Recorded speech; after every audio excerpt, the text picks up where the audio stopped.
창세기서 강해 39번째 시간을 갖도록 하겠습니다. 오늘 설교의 제목 한번 따라 하시겠습니다. 축복기도와 장자권. 시작. 축복기도와 장자권. 지난주 우리는 이삭의 생애 가운데 하나님이 어떻게 역사하시고 또 그에게 주신 참된 축복이 무엇인가를 생각했습니다. 여러분은 모두 기억하고 있습니다만 이삭이 그의 생애 가운데 확인한 축복이란 그가 평생 받던 우물, 그 우물이 많아지는 것도 아니고 또 물질의 번영이 주어지는 것도 아님을 알게 되었습니다. 그가 거친 생애를 지나가면서 알게 된 복이라고 하는 복은 하나님이 함께 하시는 것, 곧 임마누엘 하시는 것이 그에게 복이라는 것을 그가 그랄에서 부엘세바까지 이동하면서 알게 된 것입니다. 이제 그의 긴 이 여정이 이제 막바지에 이르게 되는 것을 오늘 본문을 통해 확인하게 됩니다. 오늘 본문 1절을 보게 되면 그가 나이가 많았고 늙었다, 그리고 눈이 어두워 잘 보지 못한다라고 기록하고 있습니다. 우리 다 같이 1절 말씀을 읽도록 하겠습니다. 시작. 이삭이 나이가 많아 눈이 어두워 잘 보지 못하더니 맏아들 에서를 불러 이르되 내 아들아 하매 그가 이르되 내가 여기 있나이다 하니. 아멘. 지금 나이가 많아졌고 또 눈이 어두워서 잘 보지 못했다, 오늘 성경 기록합니다만 여기 눈이 어두워졌다라고 하는 것은 단지 나이가 많아 육신의 눈이 어두워진 것만을 이야기하는 것이 아니라 영적인 눈도 어두워졌음을 말하는 겁니다. 여러분, 이 영적인 눈이라고 하는 것은 신비한 것을 보는 눈을 말하는 것이 아니라 하나님의 언약을 볼 수 있는 눈을 말하는 것입니다. 여러분, 이삭은 하나님의 언약을 받은 자 아닙니까? 그러니까 이 하나님의 언약을 받은 자는 그 하나님의 언약대로 실행해 가야 되는 것입니다. 자기의 의지나 자기의 욕구를 따라 그 하나님의 언약을 해석하고 적용하면 결국은 실패하는 것입니다. 여러분, 우리가 기억하다시피 하나님은 이삭에게 큰 자가 어린 자를 섬길 것이다 라고 말씀하지 않았습니까? 그것이 언약의 가장 중요한 핵심적인 내용 가운데 하나입니다.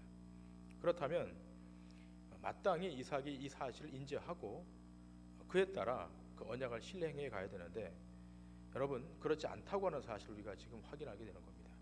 여러분, 우리 다시 창세기 25장으로 가서 이 말씀을 확인하도록 하겠습니다. 창세기 25장 23절의 말씀, 스크린에 말씀이 올라오는데요, 우리 다 같이 말씀 읽도록 하겠습니다. 시작. 여호와께서 그에게 이르시되 두 국민이 네 태중에 있구나. 두 민족이 내 복중에서부터 나누이리라. 이 족속이 저 족속보다 강하겠고 큰 자가 어린 자를 섬기리라 하셨더라. 여기 분명히 하나님께서 이삭에게 말씀하지 않습니까? 큰 자가 어린 자를 섬길 것이다. 하나님의 의중과 뜻이 명확하게 공개되고 있습니다. 그렇다면 이삭은 이 하나님의 뜻을 깊이 새기고 또 그 가슴 가운데 인지해야 했을 것입니다. 그런데 이삭의 행동이 어떠했느냐? 창세기 25장 27절과 28절을 보면 이렇게 기록되어 있습니다. 우리 27절과 28절의 말씀 다 같이 읽도록 하겠습니다. 시작. 그 아이들이 장성함에 에서는 익숙한 사냥꾼이었으므로 들사람이 되고 야곱은 조용한 사람이었으므로 장막에 거주하니 이삭은 에서가 사냥한 고기를 좋아하므로 그를 사랑하고 리브가는 야곱을 사랑하였더라. 아멘. 자, 이 대목은 우리에게 여러 가지를 시사하고 있는데, 여러분, 이삭은 큰아들 에서가 사냥한 고기를 좋아했는데 좋아하는 정도가 아니라 오늘 본문에 보니까 그를 사랑했다라고 되어 있습니다. 이 사랑했다라고 하는 이 말은 단순한 사랑을 넘어서서 원어 성경에 보면 그를 집착했다라고 표현되어 있습니다. 그만큼 이삭은 에서가 사냥해온 그 고기를 좋아하고 또 그를 인간적으로 마음에 두고 사랑했다는 것입니다. 또 반면에 리브가는 누구를 사랑했는가? 28절 끝부분에 기록된 바와 같이 리브가는 야곱을 사랑했다. 그러니까 리브가는 야곱에게 어떤 집착하는 면이 있었다는 거죠. 여러분, 여기서 우리가 무엇을 확인하게 됩니까? 하나님의 약속과는 상관없이 자기 기호대로 살아가는 것을 확인하게 되죠. 여러분, 우리가 하나님의 말씀을 믿는다면, 또 그 말씀이 말씀대로 이루어질 것이라는 것을 확신한다면, 그러면 그 말씀대로 우리가 살아가야 되고 그 말씀을 붙잡고 가야 되는데, 그러지 못하는 우리의 유약함이 있지 않습니까? 오늘 이 이삭도 그렇고 리브가도 그렇고 전혀 언약 없이 행동하는 인간의 본성의 모습을 보게 됩니다. 우리가 잘못하게 되면 이 하나님의 말씀이 있고 하나님의 언약이 있음에도 불구하고 이것을 합리화시켜서 나의 유리한 쪽으로 적용하고 해석하는 경우들이 있다는 겁니다. 여러분, 이 문제는 이삭에게만 해당하는 문제가 아닌 것 같습니다. 오늘 우리 모두가 다 이 약한 부분을 갖고 있습니다. 분명히 우리가 주일마다 선포되는 하나님의 말씀을 듣고 또 그 말씀이 우리의 양심을 통해 성령님께서 조명하시고 또 그렇게 도전하고 있음에도 불구하고 우리는 그 말씀을 의도적으로 합리화시키거나 또 내가 가진 지식이나 경험으로 아무렇지도 않을 것이라고 예단하는 경우들이 있지 않습니까?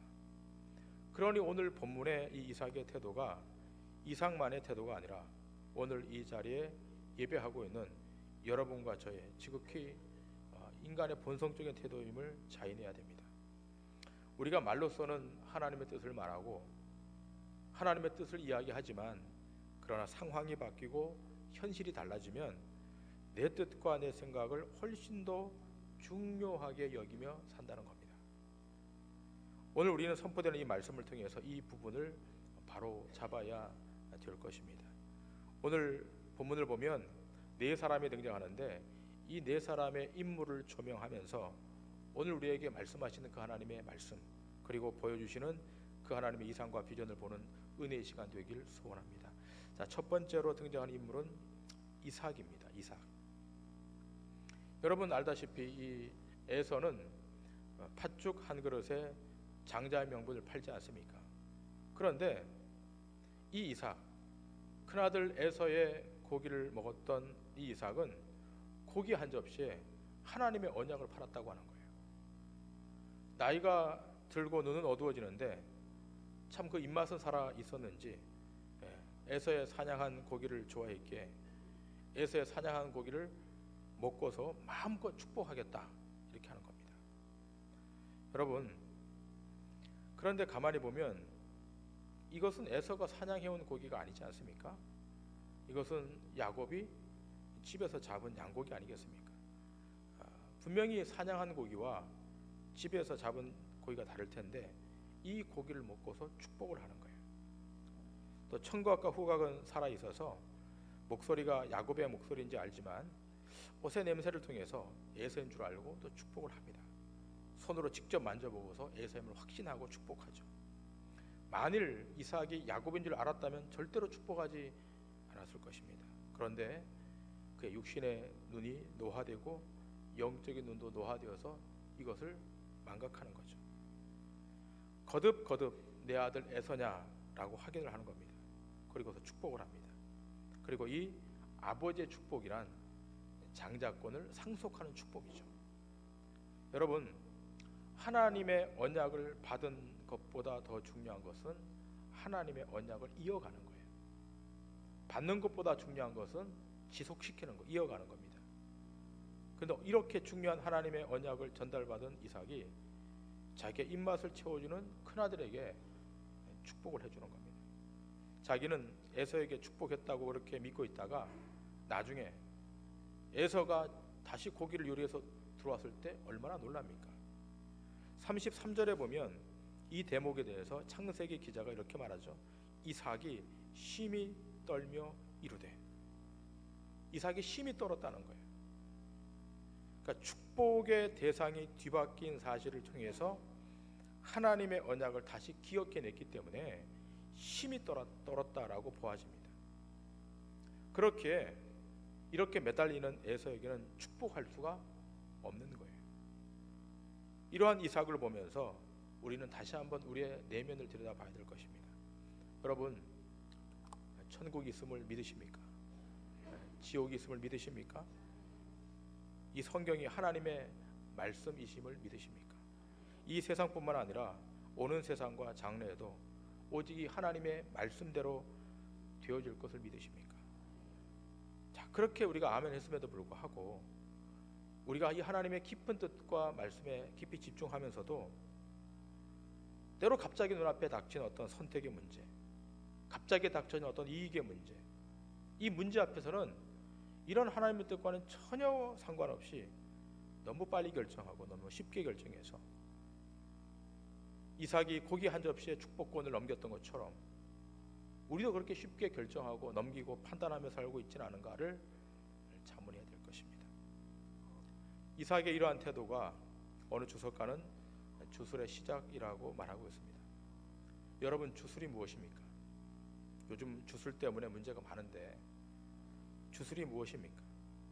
주술이란 제물을 바치거나 제사를 지내서 하늘의 뜻을 돌이키는 것이 주술이에요. 비나이다 비나이다, 천지신명께 비나이다. 그래서 그 신의 뜻이 내 뜻으로 바뀌어달라고 하는 거예요. 근데 하나님의 언약을 받은 이삭이 자기 욕심을 인해서 주술을 행하고 있는 거죠. 고기를 먹고서 복을 빌어주는 거예요. 좀 심하게 말하면 복채를 바꿔서 복을 빌어주는 거예요. 이러한 주술이 하나님의 진노가 임하는 줄도 모르고 별미를 바쳐서 그 축복을 받고자 하는, 근데 이것이 창세기에서만 등장하는 내용들이 아니라 오늘 우리가 살고 있는 이 시대 안에도 있다는 거죠.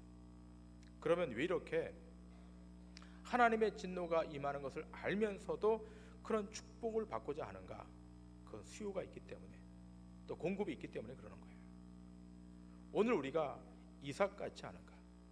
눈이 어둡고 세상의 그 맛이 길들여져서 하나님의 언약이 무엇인지를 정확히 분별하지 못하고 하나님의 뜻 앞에 우리의 무릎이 순종되지 못하고 그렇게 살아가고 있지는 않은가를 돌아봐야 된다는 것입니다. 한 걸음 더 나아가서 우리 두 번째로 살필 인물은 리브가입니다.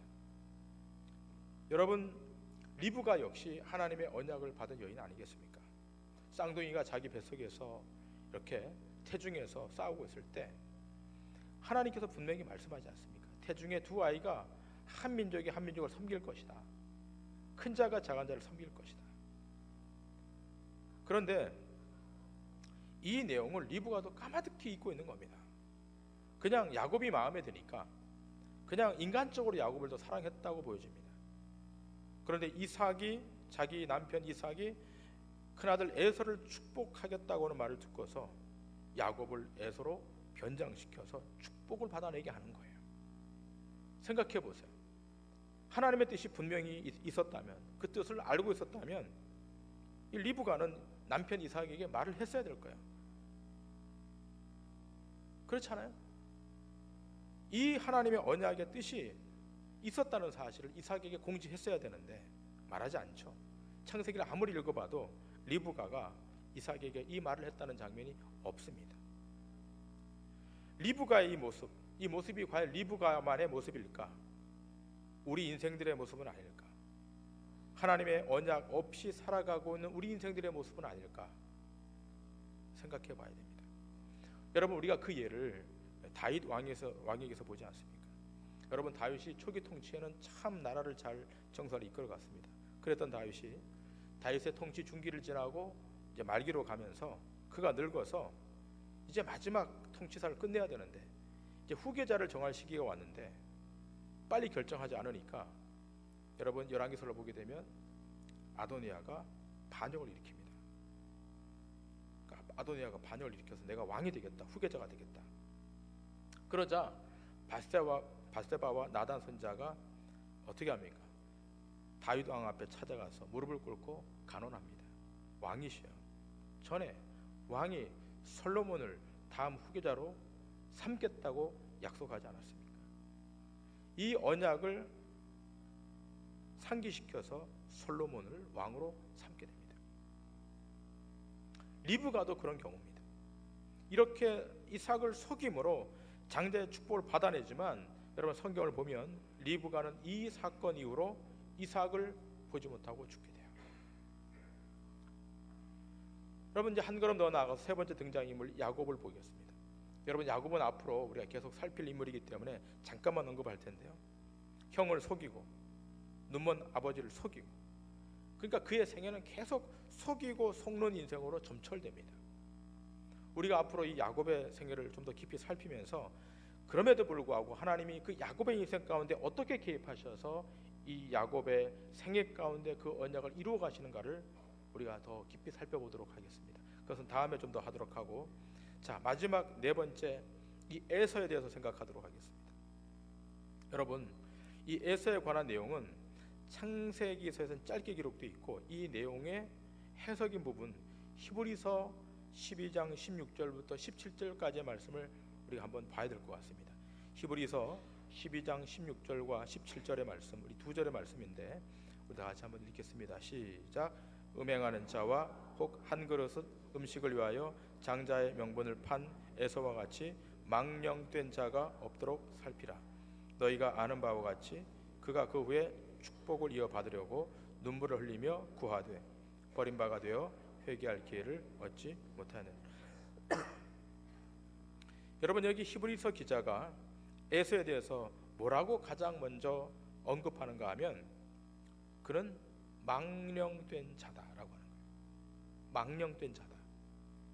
장자의 명분을 경홀히 여김으로 언약의 자리에서 이탈했다고 하는 거예요.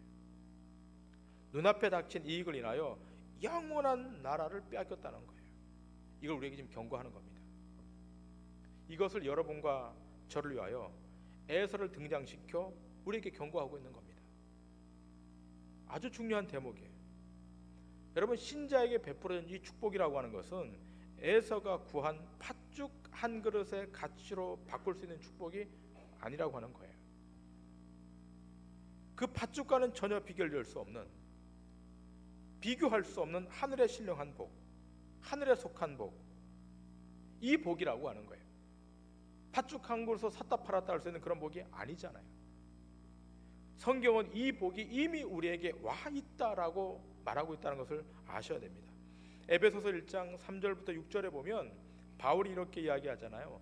찬송하리로다 하나님 곧 우리 주 예수 그리스도의 아버지께서 그리스도 안에서 하늘에 속한 모든 신령한 복을 우리에게 주시되, 하늘에 속한 모든 신령한 복을 우리에게 주셨다는 거예요. 그 복의 내용이 뭐냐?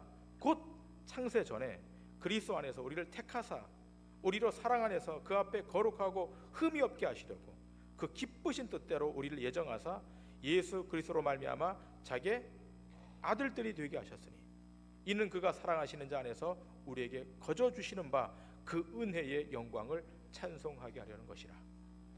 그 신령한 복이 우리에게 임했는데 그 신령한 복 안에 여기 물질이 있습니까? 명예가 있습니까? 권력이 있습니까?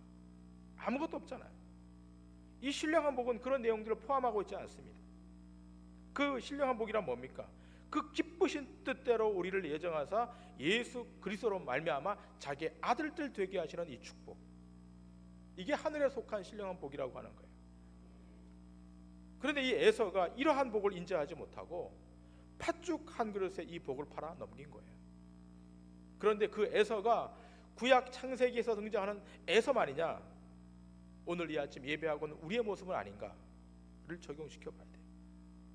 하늘에 속한 이 신령한 은혜와 축복이 왔는데 우리가 이 복을 받고서도 감사하고 귀하게 여기지 못하는 가난함이 우리 가운데 있지 않은가를 생각해야 된다는 겁니다. 그래서 히브리서 기자는 히브리서 12장에서 말합니다. 하나님의 은혜에 이르지 못할까 두려워하라. 성령으로 시작했다가 육체로 마칠까 두려워하라 라고 말합니다. 만일 그렇게 된다면 나중에 울고불고 해도 소용이 없게 될 것이다. 에서가 눈물을 흘리며 구하였지만 버림자가 되어서 회개할 기회를 박탈당하잖아요. 이것은 오늘 우리를 향하여 경고하고 있는 메시지임을 기억하셔야 됩니다. 하나님의 은혜를 무시하고 등한히 여기다가 후회하는 사람 되지 말라는 거예요. 한 접시의 고기를 위하여 하나님의 언약을 다른 곳으로 돌리려고 했던 이삭이나 에서나 리브가나 야곱이나 간에 모두가 다 자기의 고집과 욕심을 따라 살아갔던 인생들이었어요. 그러다 깜짝 놀랄 만한 사건이 생기지 않았습니까? 자기는 에서인 줄 알고 축복했는데 보니까 야곱에게 축복을 한 거예요. 여러분, 이 모습이 성경 전체의 흐름이에요. 결국 축복이란 이삭의 의도대로 가는 것이 아니라 하나님의 의도대로, 하나님의 언약대로 가는 거예요. 사람의 뜻이 세워지는 것이 아니라 하나님의 뜻이 세워지는 것, 이것이 신앙입니다. 여러분, 바울은 이 내용을 들여다보면서 로마서 9장에 이렇게 기록하고 있죠. 로마서 9장 11절 말씀 우리 다 같이 한번 읽겠습니다. 시작. 그 자식들이 아직 나지도 아니하고 무슨 선이나 악을 행하지 아니한 때에 택하심을 따라 되는 하나님의 뜻이 행위로 말미암지 않고 오직 부르시는 이로 말미암아 서게 하려 하사. 아멘. 바울은 창세기서 이 내용을 들여다보면서, 이 이삭의 사건을 들여다보면서 그 자식들이 아직 나지도 아니하고 무슨 선이나 악을 행하지도 아니한 그때 택하심을 따라 되는 하나님의 뜻이 사람의 행위로 되지 않고 하나님의 의지로 오직 부르시는 이로 말미암아 서게 하신다. 그 뜻이 누구로 말미암아 세워지는 겁니까? 이삭도 아니요, 리브가도 아니요, 에서도 아니요, 야곱도 아닌 거예요. 하나님으로만 되는 거예요. 우리 이렇게 반문할 수 있죠? 야곱은 맞지 않나요? 이렇게 말할 수 있겠지만 야곱도 다른 사람들과 똑같이 자기 뜻을 끝까지 세우려고 했던 자였어요. 그래서 그의 축복관이란 평생 동안 물질적인 것을 모으는 것을 알고 불철주야 노력했지만, 그러나 야복강 앞에서 그 축복이, 자신이 모은 재산이 축복이 아님을 알게 되잖아요. 자기를 죽이러 오는 그 형 앞에 이 축복이 무슨 소용이 있겠는가? 아무 소용없음을 알게 되잖아요. 자기만 살아남기 위해서 자기가 좋아하는 순서대로 자기 가까이에서 두고서 거리를 두어 가게 만들잖아요. 앞에서 치면 뒤에서 도망가겠다고. 이것이 끝까지 야곱의 본성적인 모습이에요. 그런데 그랬던 야곱이 바뀌잖아요. 야복강에서 하나님을 만나고 그의 환도뼈가 부러지고 그의 이름이 바뀜으로 말미암아 그것이 복이 아니라는 사실을 그가 알잖아요. 그 야곱이 이스라엘로 바뀌면서 드디어 진정한 축복이 뭔가를 그가 확인하게 되잖아요. 그러면 이삭의 축복의 내용이 뭔가? 야곱에게 지금 축복을 하는데 그 축복의 내용이 뭔가? 창세기 27장 오늘 본문 27절부터 29절에 이렇게 기록되어 있습니다. 우리 다 같이 27절부터 29절까지 말씀 읽겠습니다. 시작. 그가 가까이 가서 그에게 입맞추니 아버지가 그의 옷에 향취를 맡고 그에게 축복하여 이르되 내 아들의 향취는 여호와께서 복 주신 밭의 향취로다. 하나님은 하늘의 이슬과 땅의 기름짐이며 풍성한 곡식과 포도주를 내게 주시기를 원하노라. 만민이 너를 섬기고 열국이 내게 굴복하리니 네가 형제들의 주가 되고 내 어머니의 아들들이 내게 굴복하며 너를 저주하는 자는 저주를 받고 너를 축복하는 자는 복을 받기를 원하노라. 아멘. 여러분, 지금 이삭이 야곱에게 축복하는데 이 축복의 내용이 두 가지 아니겠습니까? 그 한 가지는 28절에 기록된 하나님은 하늘의 이슬과 땅의 기름짐이며, 기름짐의 축복. 여러분, 이 땅의 기름짐이라고 하는 것은 물질과 소유의 넉넉함을 말하는 것이 아니라 땅에서 누리게 되는 평화를 말하는 거예요. 평화 없는 땅의 기름짐은 결국 얼마 못 가서 다시 황폐화되는 거예요. 여러분, 오늘 우리가 하나님 앞에 나와 이 현실적인 기름짐을 위해 기도하고 있지 않습니까? 화요일도 기도하고 금요일도 기도하고 새벽 예배 때도 기도하고 또 개인 기도도 하시고, 우리의 가정이 기름져 달라고, 또 우리 자녀들이 좀 더 기름져 달라고, 우리 인생이 좀 더 풍요로워졌으면 좋겠다고 하나님 앞에 기도하고 중보하잖아요. 여러분, 중요합니다. 그걸 위해 기도하셔야 됩니다. 그러나 그 기름짐이란 평화가 전제될 때 유지되는 거예요. 오늘 이삭이 빌어주었던 이 땅의 기름짐의 축복, 평화가 임하는 이 축복이 여러분 가운데 있기를 주님 이름으로 축원합니다. 근데 한 걸음 더 나아가셔야 됩니다. 한 걸음 더 나아가 이 땅의 기름짐을 넘어서서 이삭이 더 중요한 말을 하고 있잖아요. 29절에 이렇게 말씀하지 않습니까? 만민이 너를 섬기고 열국이 내게 굴복하리니 내가 형제들의 주가 되고 내 어머니의 아들들이 내게 굴복하며 너를 저주하는 자는 저주를 받고 너를 축복하는 자는 복을 받기를 원하노라. 여러분, 이 내용은 누구에게 주었던 내용이에요? 하나님이 아브라함에게 주었던 내용 아니겠습니까? 지금 이삭이 야곱에게 베푸는 이 축복의 내용이 이미 그 조상 아브라함에게 하셨던 축복의 언약의 말씀이잖아요.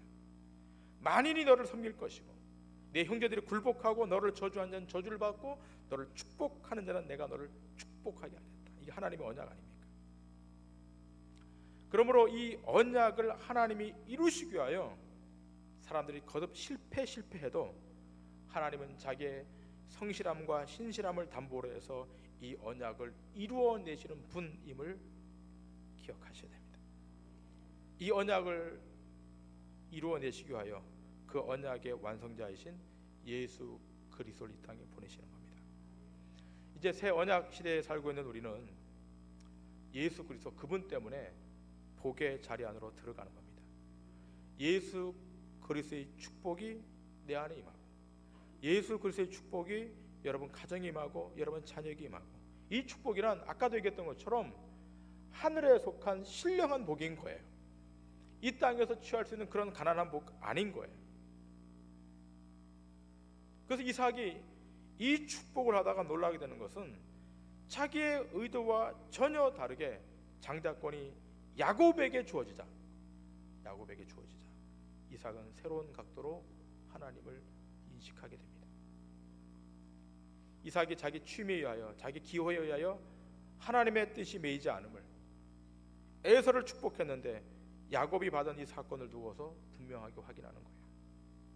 하나님의 뜻은 내 뜻과 상관없이 이루어지는구나. 그러므로 이삭이 야곱을 축복하는 일에 동원되는 것은 하나님의 뜻이 사람의 의도와 무관하게 이루어진다고 하는 것을 우리에게 시사하는 겁니다. 여러분의 생애 가운데 여러분이 아무리 정밀하게 세밀하게 그 계획서를 잘 만들어 놓고 오늘 이렇게 하고 내일 이렇게 해야 되겠고 모레 이렇게 할 것이고 라고 하지만 돌아보면 여러분의 의지대로 여러분의 뜻대로 된 것이 거의 없을 것입니다. 여러분의 인생 가운데 만일 하나님의 개입하심이 있었다면 여러분의 생각대로 되는 것은 거의 없었을 거예요. 하나님이 역사하시고 손대시고 앞서 행하시고 거기 하나님의 사람들을 놓아주시고 그로 말미암아 하나님의 뜻이 이루어졌던 것이지 여러분의 생에 여러분이 계획하고 의도하고 치밀하게 정밀하게 준비했던 그 계획이 그대로 이루어지는 것은 없다는 겁니다. 이 하나님을 이삭이 알게 된 거예요. 이 하나님을 알게 될 때 우리의 신앙도 마찬가지입니다. 신앙이란 자기 소원이 이루어지는 소원 성취사가 아니라 하나님은 자기의 뜻을 우리의 생애를 통해 이루어내시는 하나님인 것을 알게 됩니다. 우리의 삶 가운데 하나님의 뜻이 실행되는 것, 결국은 그 하나님의 뜻 앞에 순종하는 자가 마지막에 승리하는 겁니다. 여러분, 내가 아무리 고집을 피워도 하나님의 손길이 터치되고 있으면 하나님은 하나님의 의지대로 우리를 도구로 하여 하나님의 뜻을 이루십니다. 여러분, 이러한 하나님이 좋으십니까? 우리의 뜻을 이루어 주시는 것이 아니라 하나님의 뜻이 우리 삶 가운데 이루어지는 것, 이 하나님이 좋으십니까? 네, 좋으셔야 됩니다. 우리의 고집과 야망과 탐심을 꺾어내시면서 아버지의 뜻이 이루어지게 하는 것, 여기에 감사하는 사람이 신령한 자이고 신실한 자이고 하나님 앞에 부름받은 자임을 아셔야 됩니다. 네. 그래서 이사야 선지자는 말합니다. 이사야서 55장 6절부터 11절에 분명히 하나님의 뜻이 어떻게 이루어지는지에 대해서 이야기하고 있습니다. 우리 말씀이 길지만 다 같이 합독하도록 하십니다. 시작. 너희는 여호와를 만날 만한 때에 찾으라. 가까이 계실 때에 그를 부르라. 악인은 그의 길을, 불의한 자는 그의 생각을 버리고 여호와께로 돌아오라. 그리하면 그가 긍휼히 여기시리라. 우리 하나님께로 돌아오라. 그가 너그럽게 용서하시리라. 이는 내 생각이 너희의 생각과 다르며 내 길은 너희의 길과 다름이니라. 여호와의 말씀이니라. 이는 하늘이 땅보다 높음같이 내 길은 너희의 길보다 높으며 내 생각은 너희의 생각보다 높음이니라. 이는 비와 눈이 하늘로부터 내려서 그리로 돌아가지 아니하고 땅을 적셔서 소출이 나게 하며 싹이 나게 하여 파종하는 자에게는 종자를 주며 먹는 자에게는 양식을 줌과 같이 내 입에서 나가는 말도 이와 같이 헛되이 내게로 되돌아오지 아니하고 나의 기뻐하는 뜻을 이루며 내가 보낸 일에 형통함이니라. 아멘. 나의 기뻐하는 뜻을 이루며 내가 보낸 일에 형통함이라. 아버지의 뜻이 이루어진다는 거예요. 그래서 우리가 간구할 기도의 제목은 그 아버지의 뜻이 내 생애 안에서 이루어지길 간구해야 되는 것입니다.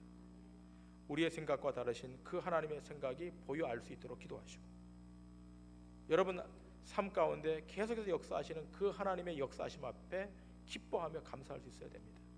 여러분 올 한 해 여러분의 생애 가운데 여러 가지 장애가 있을 것이고 고통과 고난도 있을 것입니다. 그러나 기억하실 것은 하나님이 여러분보다 먼저 앞서 행하실 것이고 그 장애물을 치워주실 것이고, 여러분의 의지대로 되지 않지만 하나님의 의지대로 된다는 사실을 기억하시고 우리가 순종하여 무릎 꿇어 그 앞으로 나아가게 되면 거기에 하나님의 거룩한 역사들이 행하여지는 축복이 있게 될 줄 믿습니다. 오늘 이 본문의 말씀을 기억하시고 올 한 해 그리고 이 한 주간 하나님이 어떻게 역사하신지를 기억하시며 여러분 입술 속에 그 믿음의 간증이 날마다 있기를 주님 이름으로 간절히 축원합니다. 기도하시겠습니다.